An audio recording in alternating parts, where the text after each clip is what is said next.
You didn't have to trick me like that. Like, Oh my God. like you didn't have to do that to me.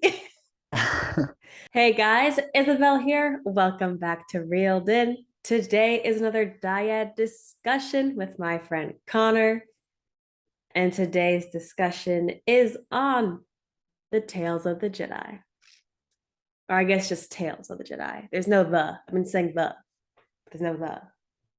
It's implied. It's implied. Honestly, this is the best Star Wars content I feel like we've gotten in a long time.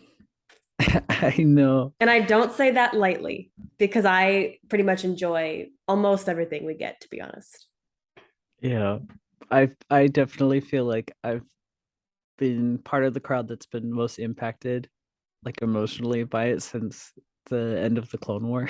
Mm-hmm. Because it's basically just continuation of that. So Right. it's exactly what I want. It's the stories in between the stories.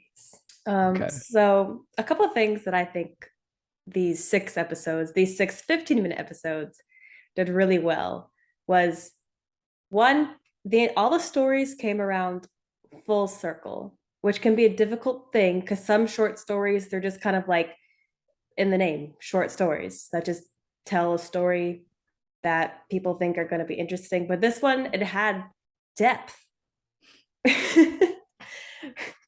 Yeah, which, my only complaint is I wish they were longer. right? I wish they were longer, but then I also feel like they were a pretty good length because there was a lot of emotion in these episodes too. And if I watched longer than 15 minutes of like Order 66, I don't know how I would be coping right now. Yeah, like well it's not like a complaint really because they were very well paced, including the title screen and the credits. Like they're only like 10 minutes. Yeah. One of them I think clocks in at like 7 minutes, but like it works. I say I wish they were longer just because I want more, because that's just me being greedy. But I know like with a lot of these newer projects, a lot of people, we are some of those people that complain about pacing. Pacing can Mm-hmm. be kind of weird. But I think in this case it actually worked out pretty well. Mm-hmm. I always So I write little things like on my own, and I know that I have an issue with keeping things short. I'm someone who thinks every detail kind of matters, not just in my own writing, but just like in other stories, everything like that. And so I'm always envious of people who can, they can write these concise stories that have emotion and depth, and the audience understands what's happening. And like you said, they're only like 10 minutes long, not even. So I do think that's a really good achievement of this show, and I applaud it for being able to do that. I agree. And then another thing which surprised me with the overall uh I guess mood and tone of the episodes was Dooku's story. I was Yeah. always Actually, I don't even think I really thought about Dooku all that much, to be honest, except it's just like, oh, he was at one point the apprentice to Palpatine, but then just seeing his storyline and how he wasn't just bad to be bad, like he wasn't just evil to be evil. I liked that a lot. I liked how they portrayed him. I I agree. Like I've never thought he was like bad for the sake of being bad. The only person that you kind of ever feel that way is Palpatine, and then to a certain extent Vader, before the prequels came around. Mm-hmm. I felt like Dooku definitely was underdeveloped, like even with all the Clone Wars. Like really the only arc where you get any kind of like Dooku depth is the Lost Missions from season 6 Mm-hmm. with the whole Sifo Dyas arc. So it is nice to see pre-Clone Wars Dooku being Dooku. Right. And I haven't read Jedi Lost, so I don't know how much that covers or if that takes place in the same time or if it references like the same timeline. But I know like in canon, there's not a whole lot for him. So to see that Mm-hmm. we get to see him and his young Padawan Qui-Gon Jinn. Right, right. Yeah, It's when we talk about also episodes, really neat to see. yeah, when we talk about episodes 2 and 3, I wrote a little bit about that. So we'll definitely get back to that. So then the last overarching thing I wanted to talk about before we get into the episodes was Ahsoka's storyline. And I talked about everything coming full circle within the episodes, like just like little details here and there. But I think out of everything, Ahsoka's felt the most like fleshed out. Like you can tell like what she was taught when she was 1 years old, and then what she learned as she grew, all played a part in how, as far as we've seen her, how she's ended.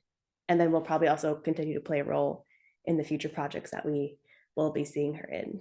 Um, a little bit. I feel like a lot of it is kind of implied. Um, by no means am I complaining about getting Ahsoka content. I am always happy to see Ahsoka any and everywhere. Um, so, but I feel like a lot of that, kind of to counter what I said earlier about the Clone Wars arcs and Dooku, like we get a lot of that Mm-hmm. of Ahsoka. Like she is kind of she and Anakin and Obi-Wan are kind of the heart of that entire series, even though it's like an anthology and you do follow other characters, like Mm-hmm. you still kind of get the feeling that a lot of that was already there. And then with Rebels, you sort of expect that. And then I've read the Ahsoka novel. I read it a long, long time ago when it came out. So maybe that's also why it's like not new necessarily. It's not news to me. Mm-hmm. I liked though that it focused on like a certain lesson. Like when I say it like full circle, I don't mean like her entire character. I meant like a certain aspect that you learned.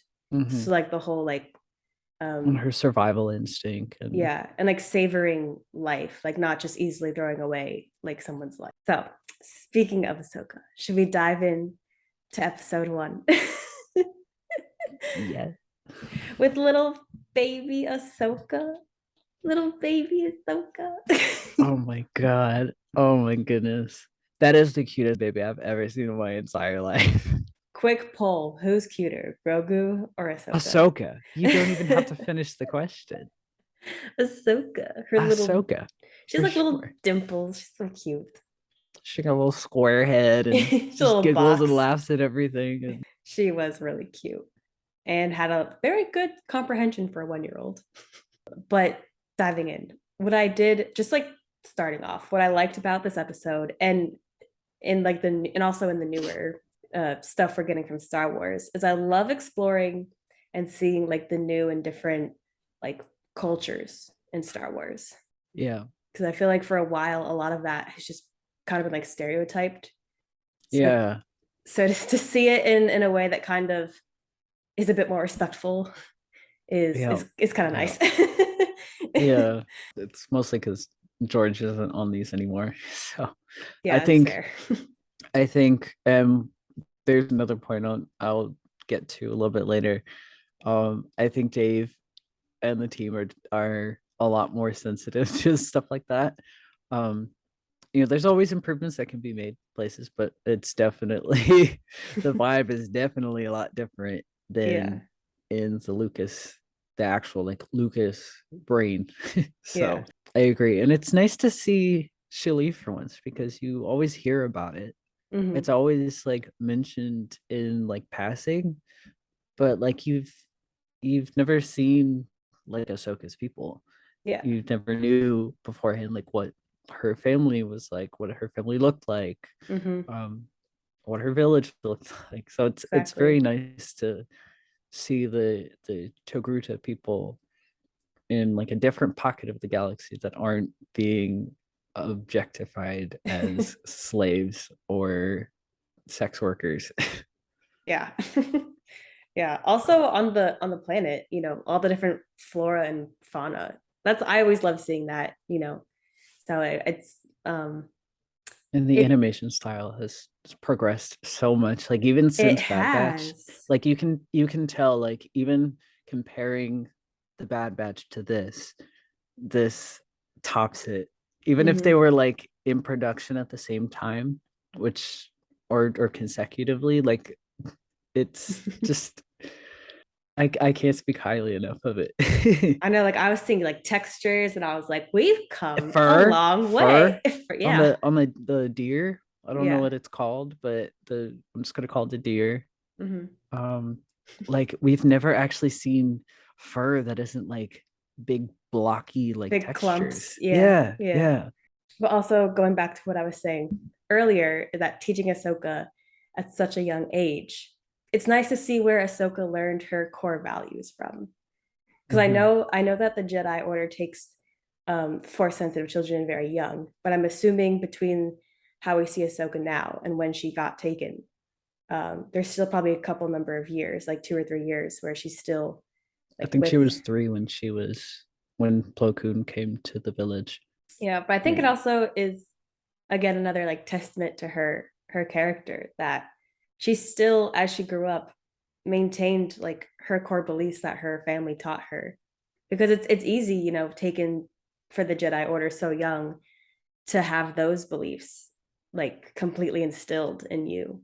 Hmm. So, that the fact, I just like the fact that she remembers that, like what her mom taught her, and that she like those beliefs have helped her throughout her years. A real Tano. Real time. Okay, so that's all I really had to say about episode one. Is there anything else you want to talk about? Okay, so on to Dooku's storyline, which I think I liked it better than like Ahsoka's storyline. And Yeah. I love Ahsoka, but we've seen a lot of her. Yeah. Well, I Um, do too, especially because, like I said, it's a newer story that we haven't really explored in canon. mhm, Whereas, like, again, with Ahsoka, it's implied. A lot of it is implied, or it's already there. right. So, So I'm gonna make a statement, and I want to know if you agree with me. In specific examples, I'm gonna say that Dooku is a good example of what like a Jedi is actually supposed to encompass before they got sucked into like serving the Senate. um, fundamentally or theoretically, yes, fundamentally, I would maybe disagree a little bit. I think because a lot of that foundation is there, that's why Qui-Gon is the way that he is. Mm-hmm. Um, like Qui-Gon isn't just the way that he is because Qui-Gon, like he's definitely influenced by his master and his Mm-hmm. master's master. So I wouldn't like straight up agree with you just because there are certain things that Dooku does that sort of get in the way of that, whereas you have people like Qui-Gon and Ahsoka who kind of are able to not so much look past it, but they're able to acknowledge it and not get sucked in. I think Dooku is his own worst enemy. Yeah, Yeah, yeah, because very much like Anakin. yeah, and I have a little bit more to say about that when we see episodes 3 and 4. But another character trait that surprised me about Dooku is that he is like he's calm until he's not, you know, Yeah. which surprised me. I didn't expect that from Well, I kind of just expect him to be calm all the time and just be like passively angry, but like him. in a very aggressive, in a very aggressive way. But I did also like that even from very, very early on, when Qui-Gon is his young Padawan, you still see this like hint of darkness in him, Mm-hmm. especially he just like The force way that he choked. speaks to, just the way he carries himself. Also, in terms of like, again, telling a full storyline in like probably 25 minutes, if we're talking about the episodes 2, 3, and 4, I love the early hints that like Qui-Gon is really the only one who could kind of take Dooku out of his darker moments. Mm-hmm. So I love the storytelling. Like I Yeah. really like the storytelling for all this. Yeah. And that's, again, I think that's why I like the fact that we started off with him and Qui-Gon because it shows that they do have like a very specific kind of bond. And they're sort of a yin and yang to each other. I would even go as far to say that there's like a certain kind of love, Yeah. but I think it's kind of like one-sided, like paternal love. Or it's like that unconditional love that Jedi are encouraged to have. Hmm. But I still do think it's one-sided on Dooku's part, Mm. which I have a little bit of evidence of kind of later, but um No, you're kind of right, and it makes me sad. yeah. Also, for this episode, this was probably my least favorite episode. Oh, number two. Yeah.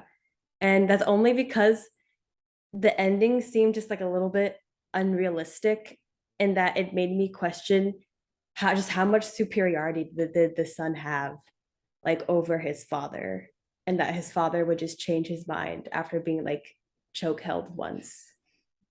Sort of, yeah. I feel any of the episodes were to be longer, I feel like that would have been sorry, there's a fly. I feel like that would have been the one. Mm-hmm. Um, just to sort of contextualize the era a little bit and like the power of the Senate. Mm-hmm. Because obviously it's before the Clone War, but it's definitely at the point where the Republic started to rely more on the Jedi as like figureheads. But I think what makes a little bit more sense, I guess, to me as to why that senator kind of reacted the way that he did wasn't necessarily because of his son, but I think it was more out of fear because even though the Jedi were kind of like deitized, a lot of people were still very afraid of them, which is also why when eventually they get thrown under the bus by Palpatine with Mm-hmm. Order 66, like you don't actually have a huge number of people who were like, oh my god, you have people who are actually like celebrating and rejoicing because they believe they very much believe what they've been told about the Jedi trying to overthrow the Republic and dissolve the Senate and assassinate the Chancellor and all that. So I think it's more a testament to fear. Right. And the long game that Palpatine played. Yeah, Yeah, so that's all I had to say about episode two. Like it wasn't a favorite of mine, but I did appreciate, the storytelling that it took part in. And also just setting up the beginning of that one particular arc of Dooku's character. Episode three also was not a favorite of mine, probably because it felt like a story that we had seen a lot of before as well. So that's probably how do you why. mean? Like it's like I definitely like that is typical like Clone Wars episode storyline. I think like it's just something like the tone of it is something that I feel like we've seen a lot of. Well, yeah, I get the tone of it. I guess the actual story part of it, I think it kind of resembles a little bit the Utapau arc that was cut. But what I did like about the episode is again it kind of gives you a little bit more insight into Dooku's character, especially as he's aging. A little bit with Mace too. Like Yeah. I'm not a big fan of Mace Windu, but I'm not gonna complain. Mm-hmm. I think with him too, because he's a lot younger, you definitely get the sense that he's like very by the book. Mm-hmm. Especially as a I think he wasn't a Padawan still, right? No, I think he's I think he was master. like a fresh. Oh yeah, he had just earned the rank of master, and then he got the seat on the council. Mm-hmm. That's right. I forgot. I was like, wait, how young was he? But he wasn't that young. Yeah. Not that young. But I liked the comparison of the two characters together. Like I think putting a story with those two characters together was a really good call because it kind of shows that Dooku he's like a little bit attached to the other members, not just his Padawan, but other members of the order. Whereas with Mace, it kind of showed him as being a lot more detached as well as not really showing sympathy and empathy to like situations around him, which I think we also do see, in his future. I'm sorry, citizen. Never, I'm never gonna forgive him for that. I think it also juxtaposes again a lot of Qui-Gon and why he never was offered a seat on the council or he rejected a seat on the council. Yeah. I do think though that Mace getting appointed council member was like one of the last straws that kind of pushed Dooku to to like following orders from Emperor Palpatine to like starting to help like the other side. Yeah. Because at first, when I first watched it, um, and I saw the reaction of Dooku to Mace like saying that he was going to be on the council. I was like, oh, maybe Dooku is a little bit power hungry. But then I rewatched it and I was like, I think like you said, Dooku has been through so much, and then especially the dialogue we got in this episode where it's like, the Jedi Order are pretty much like lapdogs for the Senate, and all the other things that he said. I think in Dooku's mind, he did everything right. He was trying to look out for a fellow Jedi.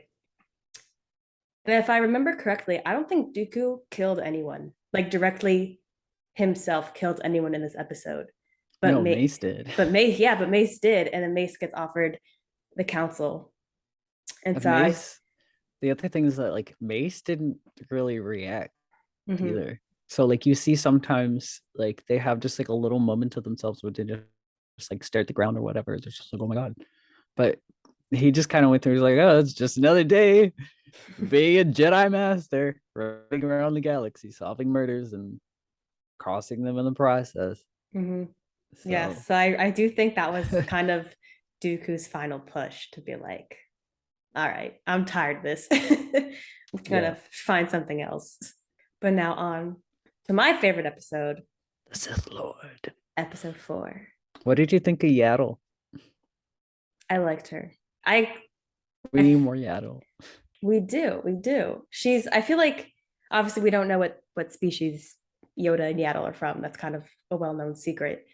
Um, I kind of hope it stays that way. Me too. But I think Mando, I'm they're looking at you. Mando.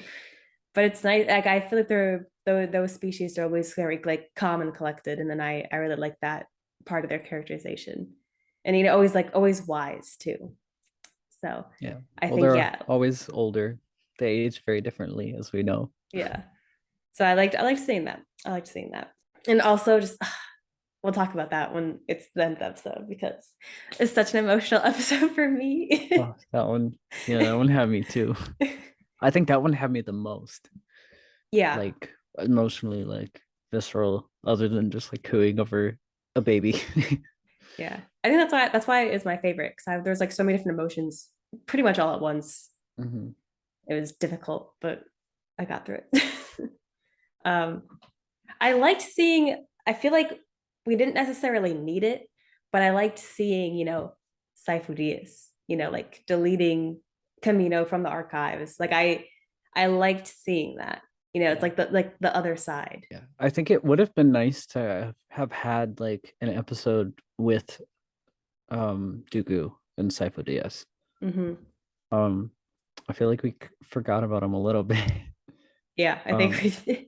because we like saw him once in like zombie Sith ghost form, vision form, um, and have never actually gotten like a very clear like version of him in canon. Hmm. Um, so I think maybe if they do another season, I don't know if they'll backtrack, but like it would be interesting to see them like interacting.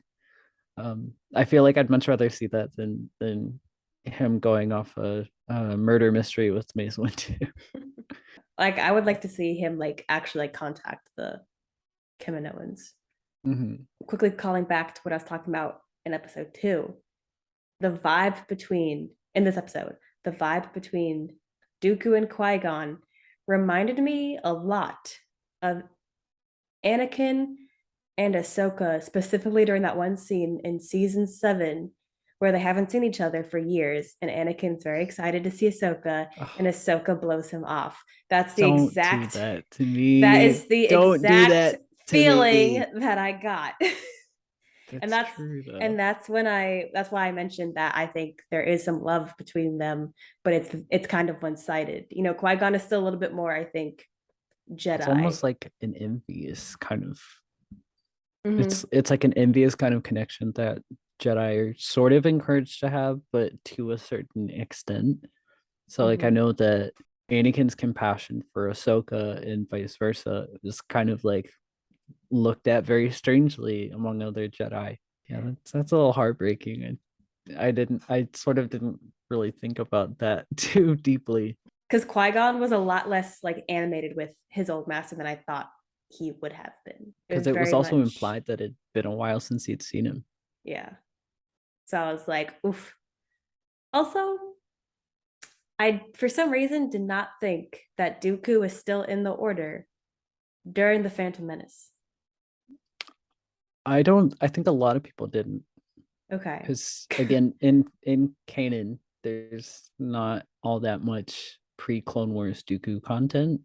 Mm-hmm. Um, and I haven't read Master and Apprentice, so I don't know if it references that at all. Mm, Um, not really. so like I would only imagine that it would maybe mention it in passing, but again, I haven't read it. I know I should and I need to. It's on my list. That's okay. The um, Ahsoka one's on my list, so well, we can swap we because can I have swap. it. And listen to the audiobook too, because it's narrated by Ashley. Ashley Eckstein, Yeah. which is really cool. Anyway, yeah, so I think a lot of people were surprised by that, Mm-hmm. that like they lined up so quickly. Right. And that could be more just for like dramatic effect. Mm-hmm. You know, I know that like a lot of these like blips in time and you know we can get to that later, but it's kind of a complaint on some grounds with these is that things get mushed together a little too closely and then may or may not have continuity issues. Mm-hmm. But I think because we haven't really had a clear answer, like for now, this is the clear answer. Yeah. Because he's staring at this tree and he's like, Qui-Gon loved this tree. And I was like, are you that upset I that he used to brushed say you off? Qui-Gon when he was a boy. I'm like, oh god. When you made the comment when I was watching your reaction, when you're like, oh, this reminds me of ruminations. I'm like, yes, she knows. But also, I didn't think about this. I was just like, oh, this is really sad. But Oh. it's exactly what he was doing. He was ruminating on Qui-Gon. But also, again, and I mentioned this during my reaction, and I mentioned it to you earlier. I think just like not like off screen that Qui-Gon, like Dooku's love for Qui-Gon was kind of the only thing holding him back from completely turning to the dark side. Mhm. And again, like you have a little bit of like a parallel with Anakin there, which I'm getting a little tired of Vader parallels, but I appreciate it in this sense because Well, they're very similar story, like Jedi Fallen, you know, to the dark side. Like it there's only so many ways you can go. yeah. Um, so the fact that he's more concentrated on the doing whatever it takes for the sake of order and peace because they're one and the same. You can't have one without the other. Mm-hmm. In his mind, and it gets kind of diluted. But also with Dooku, I noticed it a lot here, and I feel like I need to go back and watch a lot of Star Wars because I might also notice it more. That I feel like whenever people kind of like you see them like the moment they turn to the dark side, there's always this sense of like regret and hopelessness. Like it's always because they've kind of lost everything, and the only thing that they can think to do to like keep going forward, or even if there's a chance to like bring it all back, is to join like the dark side. Like that's what I got from Dooku. Like when him and Yaddle finally kind of like Yaddle's trying to like, bring him Pull back it out, over. Yeah. And like literally. and I really was just like I felt a lot of regret from him, but also especially not because he lost Qui-Gon, which at this point I think is the only thing he really cared about anymore. Like there's just like this hopelessness. Like he doesn't know what else to do except join the dark side. Well, his story takes a step further than Anakin's because you know Anakin turns to the dark side because he's afraid of loss, Mm-hmm. whereas Dooku has actually suffered loss and you know has nowhere else to go, Right. or feels he has nowhere else to go. And then there's the battle. And then there's you the you didn't have to trick me like that. battle. Oh my god. Like you didn't have to do that to me. I was already upset And then you made me happy because I thought she had survived, and then you made me sad Oh again. my god. That line, the line where she goes, all this for what you call order. And it goes, then let me bring you peace. Oh my god. Oh my god. That's what I'm talking I about. love Like that line. all these But like emotions at what, once. why? Why would you do this to me? Why? And that was a great fight too. Like we haven't gotten the best of fights, I feel. Mhm. Um It's been a while since we've seen since lightsaber fights, too. yeah, since Clone Wars, really. Hmm. Yeah, it was nice to have like a nice long but like meaningful fight. Yeah, and I do appreciate the more like quieter moments in the fight, which I think Yaddle delivered very well Yeah. in this episode. Yeah. It's very episode 6. Like it's very Return of the Jedi for me, I think. Oh, one thing about Yaddle that I want to appreciate, aside from the fact that she doesn't speak like Yoda, which there's theories as to why when she's tremendously younger. I also appreciate that she looks, at least to me, like she looks a little bit like Bryce Dallas. That is Bryce Dallas out. And I mean that in the nicest way possible. Don't get it twisted. Episode 5 was my second favorite. I liked seeing a little Easter egg of Kanan, Caleb. Oh my god, the way that he stands up when she finishes her set. He Oh admired my her. goodness. Oh my gosh. I also want to appreciate, I know people are tired of hearing it, but I'm glad that they changed the skin tones.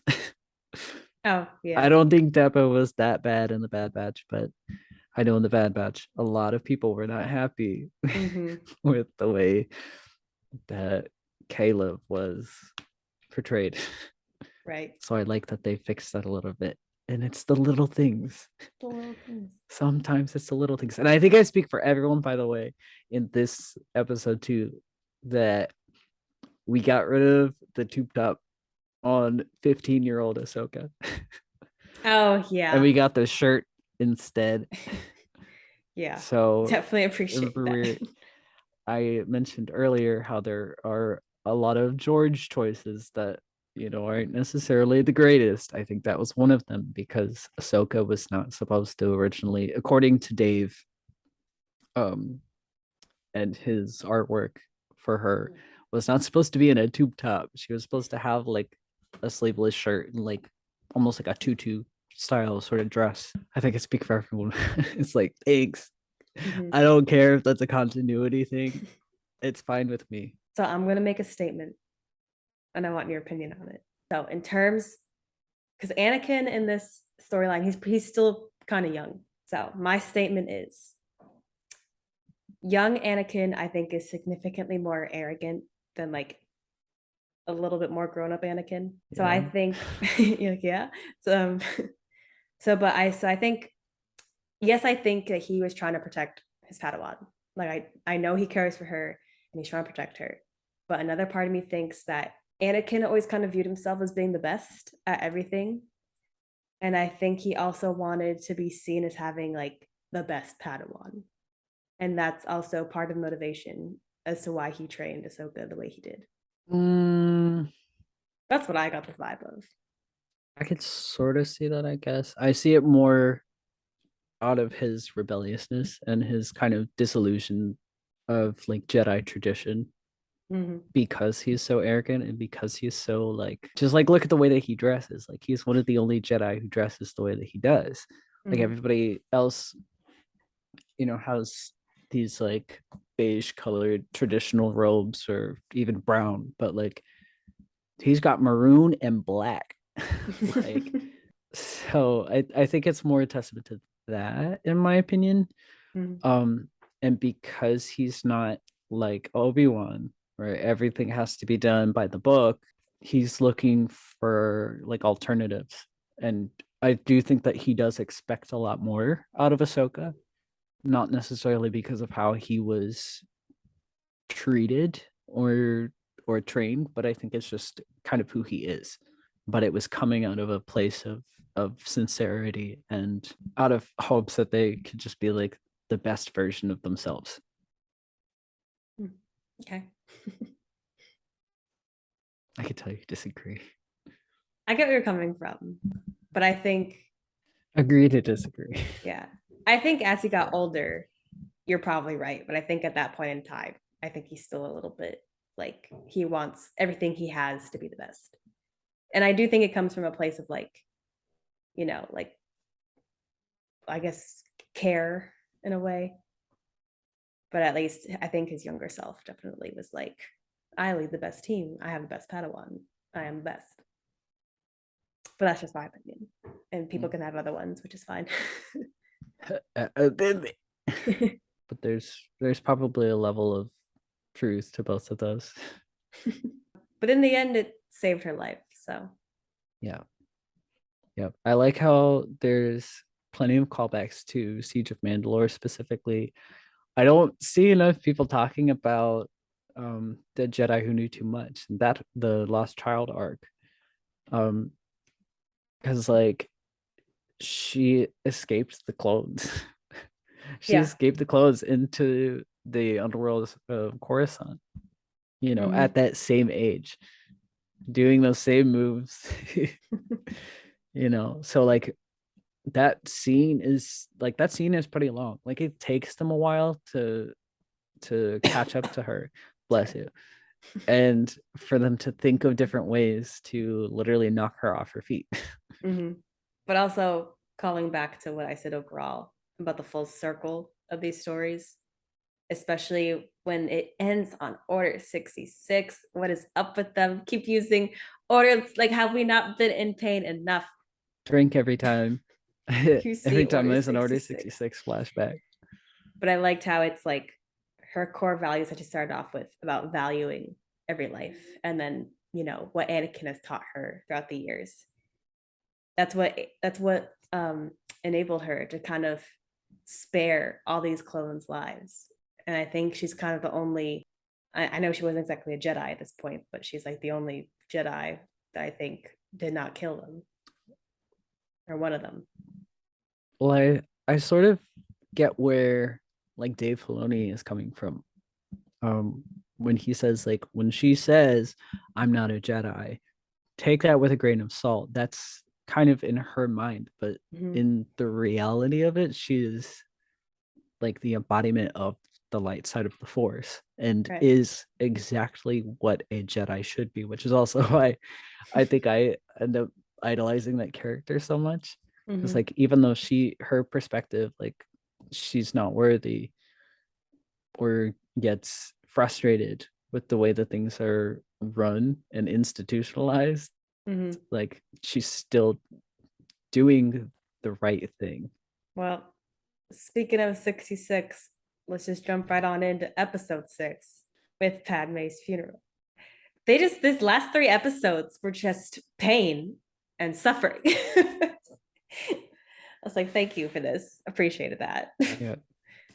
Thanks, Dave. I did enjoy though the kind of the story of how Ahsoka like kind of became Fulcrum. Yeah. Yeah. I mean, it's so, and this is where Tales of the Jedi gets a little dicey because there's a lot of people who are upset that it decanonizes the Ahsoka novel. Mm-hmm. There are some things that it kind of definitely or not decanonize. I wouldn't say, but there are definitely some continuity differences. So mostly for me, it's the interactions that she has with Bail Organa. Mm-hmm. So like in the book, we don't know that she went to Padme's funeral. The only funeral we really get reference to is Rex's, where she in the novel, if I remember correctly, she like that's where she left her lightsabers was at his grave, Mm-hmm. which sort of from a certain point of view, the big catch-all for Star Wars storytelling, we do get in season 7, because it's implied that all the clones and Ahsoka died, Yeah. at the crash of the Star Destroyer. Hmm. But yeah, it's a lot of the other things that were like continuity problems could also be chalked up to perspective. Hmm. Um, so for instance, the ordeal with the Inquisitor, I've seen this counter argument, which I actually I agree with. Hmm. Um, is that these are two completely different events. So in the book, on the moon that she takes exile on, Hmm. I think it's called Rada. It's described a lot differently.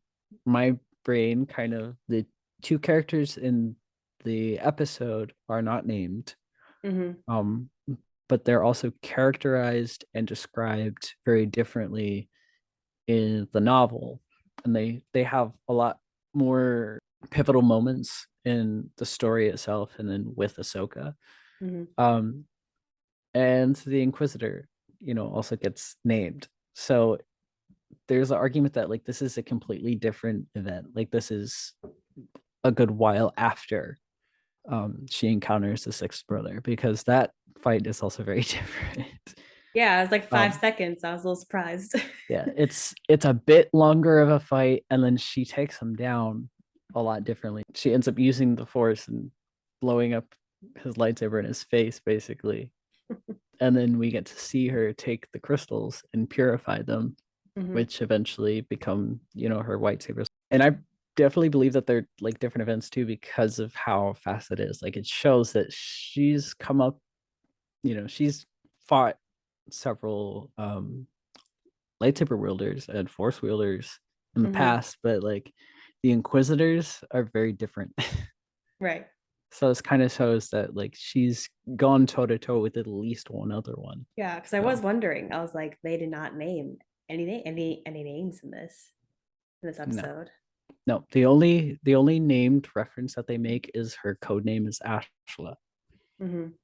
but that was kind of, again, you're kind of meant to assume that she's been using that since she went back into the real world.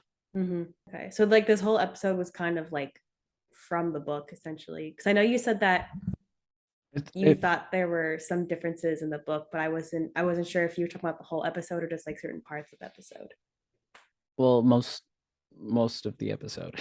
Like I said, it was kind of you can assume that this is her kind of becoming fulcrum in a way, or at least recognizing that she can't kind of pick and choose her battles. Yeah. Um, Again, comparing it to like Obi-Wan tried to do, it's kind of I think Ahsoka realized that a lot sooner than Obi-Wan did.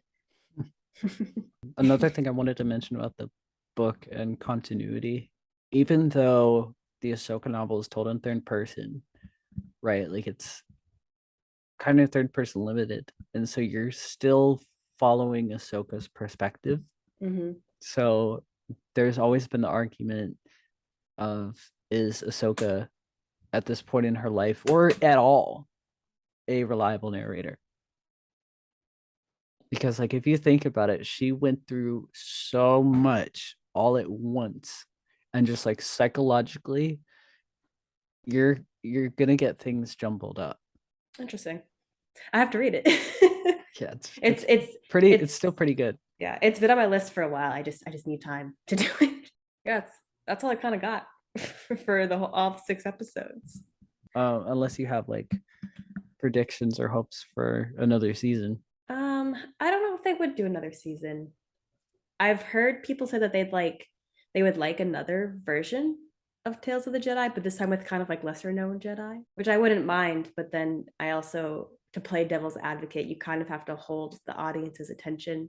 And I feel like in order to do that, you kind of have to do Yeah, at least involve in some way, shape, or form a more well known um, character. characters. Mm-hmm. Yeah. Although, like I said, a Sifo-Dyas arc would be following Sifo-Dyas, not a mystery about him in passing. Yeah, that'd be. Like actually seeing him and hearing him and following what he's doing with Dooku and by himself, I think would Mm-hmm. be really cool. Yeah, I'd even like more Qui Gon. especially when Obi-Wan is still the apprentice. Because I've read Master and Apprentice, and I think it's a really good book. And it talks about Qui-Gon's beliefs pretty well. But I know not everyone reads, Star Wars novels or comics and stuff. So to get that information out to them, I feel like in a more visual media would be kind of cool. So yeah. Would you want to see more Ahsoka, or would you say maybe pump the brakes? I'd say pump the brakes, especially because we're getting a live action Ahsoka. So especially now, like we've seen how Ahsoka grew up, we've seen the beliefs that she's grown up with, and how that's shaped her. Um, I think we have a lot of past Ahsoka, so I'd definitely be looking more forward to future Ahsoka and the storylines that have not yet been finished from like Rebels. What about you? What about you? I know, like me, you're also a very Ahsoka enthusiast. Yeah, I feel like with the exception of, I guess, the stuff that happens in between the Ahsoka novel and Rebels, um, although it's kind of implied that she's sort of on the low. Actually, in terms of, there's one more story I'd like to see with like past Ahsoka, and that is actually her obtaining the crystals from the Inquisitor and purifying them. I feel like visually that would be a really Oh amazing yeah, scene, and I would like to see that visually. that's true. But That would yeah, be neat. but I didn't think there was going to be another like Star Wars Visions, the anime. Um, but now there's a second one coming, so there could very well be a second Tales of the Jedi. Who knows? Well, guys, that has been our Dyad discussion on Tales of the Jedi, episodes 1 through 6. Connor, thank you for joining me. Always a pleasure to talk Star Wars with you. Well, guys, leave a like on the video. Comment, what did you think about these 6 episodes? Did you agree with the things that we said? Did you disagree? Let us know in the comments. And subscribe to the channel so you miss future Star Wars reaction videos as well as Star Wars discussion videos. But guys, thank you so much for watching, and I'll see you next time.